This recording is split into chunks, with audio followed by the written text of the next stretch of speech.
Good afternoon and welcome back to Life in Every Season. I hope you're enjoying your day. It's really windy here in eastern Tennessee. We're under a high wind advisory, so you may hear some wind noise in the background. I wanted to take a minute and go over what it's been like these past 9 months and living in a renovation. We're down to the wire. I believe we have one last visit, and all of our little checklists should be done by then, and we'll be finished with the house. There's still a few projects we're going to have here and there, but we will technically be finished. And I kind of wanted to real quickly go over what this journey has been like for us. We purchased this house in December of 2021. And we physically moved into it in January of 2022. The house had a lot of quirks, but it was structurally sound. It had a new metal roof, and it had a lot of positives going for it, but it also had a lot of negatives. The room situation was set out so wonky. You walked in from the back porch into the master bedroom, just weird things like that. So we decided that we would do this renovation. We've renovated a 1940s farmhouse when we had a small homestead in West Virginia. However, that one took a lot longer. We did it room by room and based on when we had the money to do it. I didn't think my patients could handle that in this situation, so we bit the bullet and decided to do it all at one time. In the beginning of a renovation, you're really excited. You start imagining what the house is going to look like, where your things are going to hang, and that kind of thing. And it is exciting. But then the reality hits in, and you realize the Herculean task that is in front of you. Lucky for us, we had a good friend who is a contractor, Dale Haygood, and Tom Browning, not Browning, Tom. Sorry, I can't remember his last name right now. But they are great, and they would be able to come here 2 days a week. It was a long drive for them, and they would come 2 full days a week and work like crazy to make progress for us. We had to take the house clear down to the studs. The previous owners solely heated this house with ventless propane tanks, 3 of them. That puts out a lot of moisture into the air, which caused some mold problems, which caused us to have to do remediation. Just lots of things like that that kind of hit us at the beginning. The other house issues we had, just room design. We didn't have a heating or air conditioning source for most of the time we've lived here, so we've had little space heaters and a little portable air conditioning unit. It was tough living in living in your house and feeling cold drafts come through because the windows weren't good windows at the time, and having to replace them, and just being clear down to studs for sometimes 10 or 12 days at a time, because it does take time to reframe, to insulate, to run the electricity, and in some cases run plumbing. We only had one bathroom at one point, and it was not a great bathroom.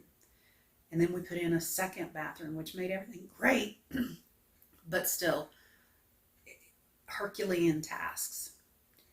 And we looked at possibly getting a camper to live on site so we could at least walk away from everything at the end of the day, but we couldn't find them because of the pandemic. They were just non-existent, or you had to buy a brand new one, and that would have been like the cost of a house. So we made the decision to live in it. It took a lot of physical tolls on Bruce and I. We would stay up late painting, demolishing walls, insulating, putting down flooring. We had to try to anticipate what our contractors were going to do the next time they came so we could have everything prepped. You get tired. Your muscles get sore. Your neck and your back hurts because you're in crazy different angles trying to do all of this work. So physically, it took a large toll out of us. The fatigue hit us. Bruce and I both have had our little physical meltdowns over the course of this 9 months, where there was just times when it just became more than we could physically bear, and we would literally just crash on the couch and not be able to do anything for a day, maybe 2 days. But it also let us know that we still have enough strength to be able to do things like this. We made it through it. We carried sheetrock, we carried lumber, we moved appliances, we moved furniture. We did so much together, and we could still physically do it. But that is one of the big things, is it's just physically exhausting to do a renovation. And then there's the mental aspect of it. Like I said, it is exciting when you're thinking about redesigning your home and making it more a part of who you are. And I think sometimes we set ourselves up thinking it'll be done by this date. And I was guilty of that. I kept saying, oh, it'll be done by June.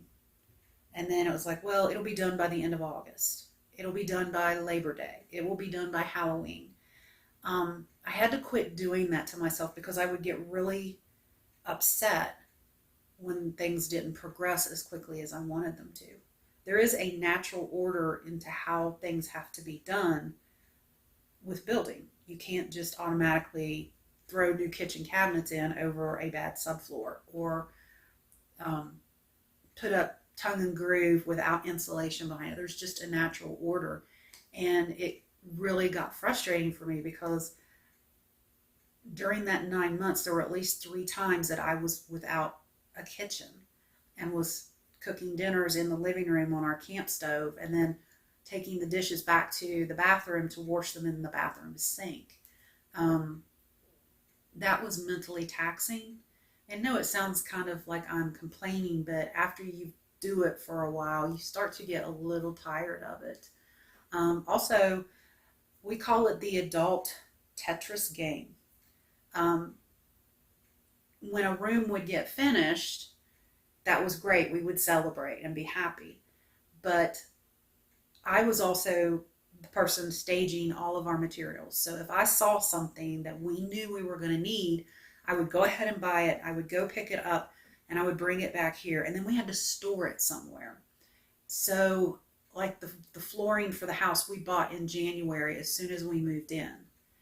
We moved 60 boxes of flooring off and on throughout this whole thing, maybe as many as 10 times. Because as one room got done, you would put the furniture in it, but then you had to move all of your other materials from the room you had been storing them in so that room could get done. And we did it all over the house. So we joke about, we do the adult Tetris game. And it also caused a lot of confusion in some things where, like with our food, we had our pantry in a bedroom for a while. Then we moved it to another bedroom for a while. And then we finally moved it back where it's permanently living in the mudroom. But when we were cleaning it out a couple of weeks ago and putting the food on the pantry shelves, we found 3 boxes of Capri Suns that we bought for our granddaughter. But it was like, you're moving stuff around. We just didn't know we had them. It was those types of things. We can laugh about it now, but it was kind of like, where's this? Where's that? And then you just go out and buy it, and then realize, 3 weeks later you find it when you go to fix that part of the house. There was a lot of tears for me at certain points when I did see a turn. Like when the day they set my kitchen cabinets in my kitchen, I am not joking, it took everything I had not to cry, because I had been without a kitchen. And I am a cook. I like to be in the kitchen, and that was something that was so important to me. And Bruce had a similar experience with the mini splits, because we had never used them. We had never installed them. And we bought them, back in, I think, May, and they sat until we were ready to actually install them a few weeks ago. And then we just kept thinking, did we waste our money? That was a big chunk of money. It is still cheaper than doing a conventional HVAC system, but once we found them and got them in and saw that they were running, it was like a sigh of relief. It was mentally challenging just thinking, am I making the right choices? Have we used the money we have as wisely as we could? The fear of opening up a wall and not knowing what you're going to find behind that sheetrock, or opening up the plumbing and not knowing, are we going to have to replumb everything? I always would get nervous when we would start getting ready to do some demolition, just because it's like, oh, is this going to blow the budget out of proportion? And then that was a big one there too, budget. Are we going to run over budget? So there were a lot of sleepless nights for both of us, just hoping and praying for the best outcome. Delays. We would order stuff and it would not always necessarily arrive in time when our builder would, or our contractor would get here to do it. So then they would have to reorganize their day. I'm just trying to give you guys a kind of an idea of what it is like to live in a renovation situation. Would I renovate this house again? Yes. This is a good house. It's a good structural house, and it has everything in it that Bruce and I need. I would go in it possibly with a little bit of a different expectation, a little more patience on my part. I know at one point I got so tired of just choosing things that I just finally just told Bruce, I was like, I don't care what we do, you just pick it, because there's so many choices that you have to make. Faucets, cabinets, knobs, flooring, paint. What color outlet covers do you want? What kind of door handles do you want? How do you want the trim around the windows? You get bombarded with all of these choices and it can drive you insane. But yes, I am happy we did this renovation. I would do it again, like I said, but with different expectations. We've got a really nice home now, and we've got great neighbors. We love Eastern Tennessee. I love the people here. The move here has been a good decision for us, and I would do it again. I would probably be even happier to do it again if I had someplace else to live while it was going on. I hope you guys are having a good day, and I thank you so much for just kind of listening to me, kind of talk out this process, and maybe you'll get something from it. I hope you do. I'm sure I'm leaving some things out, but I just kind of wanted to throw that out there for anybody who's getting ready to do it. It's going to be a rough ride, but when you come through on the other side and you have the house that you want, it's worth it. Thank you so much for dropping by to see us.